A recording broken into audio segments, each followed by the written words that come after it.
Hey everybody, today I want to talk to you guys a little bit about rest pause training. And it's kind of weird that I've been asked this several times in the last week because I have never ever addressed this in any of my videos, and this is a method that I actually do incorporate to some extent. So let's talk about the benefits of this type of training for just a couple of minutes. But hold on, let me give you guys a bicep shot first.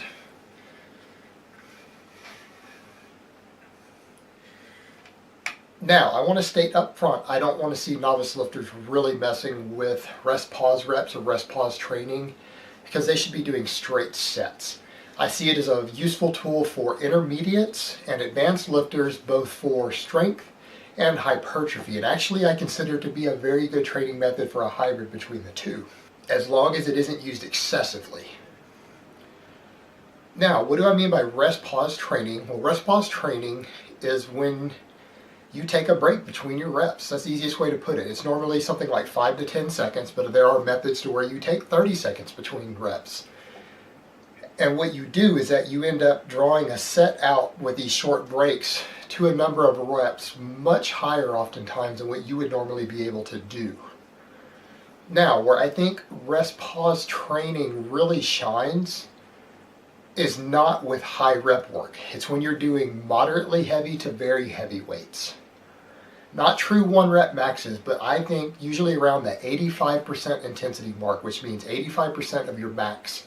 I think that's where it really shines. And the reason is because at 85%, when you pass the 85% intensity, every single rep that you do on a lift, as long as you maintain decent form, will recruit all muscle fibers, all available motor units in a muscle. Everything from your lowest endurance fibers to your fastest twitch upper threshold fibers will be recruited on every single rep. What rest pause training does is that it lets you get a lot of reps in the intensity range that recruits the most muscle fibers per rep and do them in a very short period of time, so you end up getting a very, very high workload density so that you can actually recruit a very massive number of muscle fibers, build a lot of strength and build a lot of muscle in a very, very short amount of time in a training session. And here's some examples. What I think is a good way to do it is, let's say you take something like your 5 rep max and you do 3 reps. With perfect form, you focus on that. You don't hit that 4th or 5th rep because those are grinders. You'll get some form degradation, your form can break down. Get 3 very perfect, powerful, explosive reps. Rest 5 seconds and do another one. And I think this sort of thing works very good on things like deadlifts, bench press, weighted chin-ups. These are the type of lifts I think it really shines on. You got to be a lot more careful with squats with this type of training because of potential form degradation, but you can do it for that too. But those type of lifts, you'll do something like that, and then rest another 5 seconds and do another rep. Rest another 5 seconds, do another rep. And you might be able to take your 5 rep max and grind out 8 or 9 reps doing this in a very short period of time because those breaks let you reset. And what you've done, because you've done 8 reps in less than a minute with a weight that recruits maximum muscle fibers on every single rep, you've actually recruited and stimulated as much growth as you would have had you probably taken a couple of sets to muscle failure. Because you have hit all of those upper threshold fibers 8 times through one extended set, and you did it without hitting muscle failure. And that's the thing, it's not putting that excessive strain on your peripheral nervous system and central nervous system that can slow down recovery and reduce strength the next time you come in and train. And so what it lets you do is it lets you get back in the gym sooner and train again. But you can do that, and that one set can stimulate a lot. You can gain strength and muscle off of that one set doing it that way quite effectively. Now, another way you can do it, and I've seen guys do, is with a very heavy weight, a weight that's like your 2 to 3 rep max, around 90%.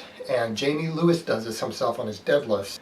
And he'll like to take 90% of his deadlift and come in and do 20 reps with it with 30-second breaks in between. So that ends up being a 10-minute long set, but again, he's lifted 90% of his max 20 times. That 10-minute workout has probably stimulated more muscle fibers, built more strength and more muscle than a lot of people get in a 30 or 45-minute workout. For him to come in and do that for 10 minutes. And that's a very extreme example of rest pause training, and most people are not going to have the training stamina to pull something like that off, but a very advanced lifter can. So these are the type of things where I think it shines for those intermediate and advanced lifters who want to get a lot of workload density. They're trying to avoid training to failure, and they're trying to gain strength and muscle at the same time. This sort of training works well. Now what you find though is that with the rest pause training, it's going to very fatigue you afterwards, so you're not going to be able to come in and do a bunch of rest pause training on squats, then do it on deadlifts, and then do it on bench press, and then do it on chin-ups. You're going to find that you're going to have no strength after a couple of exercises. So if you're going to do rest pause work like this, I generally recommend you only do it on one lift in a session. And for example, I did use this today on weighted pull-ups, hammer grip pull-ups with chains around my neck. I did this today, but I didn't do it on anything else. And again, the main thing is that you don't take it to failure. And the last benefit that I really like about rest pause training is that it allows for you to induce some metabolic type fatigue and extend a set out without your form breaking down. Because the thing is, on every single one of those breaks, it lets you refocus, it lets you reset your form and rethink and reset up perfectly, because you're not just pounding out reps. And so every single rep that you do has the potential to be a perfect, beautiful rep with the form that you are trying to use perfectly every time. And so it's very good for maintaining a good technique and form while actually doing a fairly high number of heavy reps. So I think it's great for maintaining form also. And in fact, I usually recommend to most people when training heavy that they take at least 1 second between reps anyways to reset their form, even if they're doing 3 or 5 rep sets. All right, guys, but that's my take on rest pause training, and that's really all I have to say on that today. I hope it has been informative, and I will talk to you next time.